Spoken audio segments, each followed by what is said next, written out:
সড়কের পাশে কিংবা খোলা মাঠে থরে থরে সাজানো ছোলা, মুড়ি, খেজুর, সয়াবিন তেল, ডাল, লবণ, চিনিসহ নিত্যপণ্য সামগ্রী। রমজানের প্রয়োজনীয় সবকিছুই মিলছে এই বাজারে। দাম খুচরা বাজারের থেকেও কম, তাই মধ্য ও নিম্ন আয়ের মানুষের ভরসার জায়গা এই রমজান বাজার। চিনি 115 টাকায় কিনছে এই জায়গা দিয়ে, ছোলা কিনছে 100 টাকায়, এই খেজুর বাজারে 220 কিনছে 170। খুবই ভালো হয়েছে বাজার।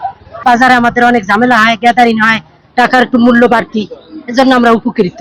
পটুয়াখালীবাসী নামে একটি স্বেচ্ছাসেবী সংগঠন শহরের বিভিন্ন এলাকায় এই অস্থায়ী বাজার বসিয়েছে। পুরো রমজান মাস জুড়েই এই বাজার থাকবে বলে জানালেন সংগঠনের স্বেচ্ছাসেবকরা। পাইকারি মূল্যে এসব পণ্য কিনে ভর্তুকি দিয়ে তাদের মধ্য আয় এবং নিম্ন আয়ের মানুষের মাঝে দিচ্ছি, যাতে তারা অন্তত রমজানটা একটু সব বাজার আগে থেকে গুছিয়ে নিতে পারে। প্রায় বাজারের চেয়ে প্রায় 15, 20, 25, 40, 50 টাকা পর্যন্ত কম মূল্যে আমরা এখানে বিক্রি করতে পারছি। শিক্ষার্থীদের উদ্যোগে চালু হওয়া এই বাজারে সার্বিক সহযোগিতার আশ্বাস দিয়েছেন জেলা প্রশাসন। বিভিন্ন সংগঠন আছে, তারা এই ধরনের কাজে এগিয়ে আসবে এবং যাতে সাধারণ মানুষ, খেটে খাওয়া মানুষ, তারা এই পবিত্র মাহে রমজান উপলক্ষে যে জিনিসপত্র তাদের যে প্রয়োজন সেটি সহজেই লাভ করতে পারে। এছাড়া শহরের 4 লেন সড়কে পুরো রমজান জুড়ে ইফতার কর্মসূচি চালু করেছে সংগঠনটি।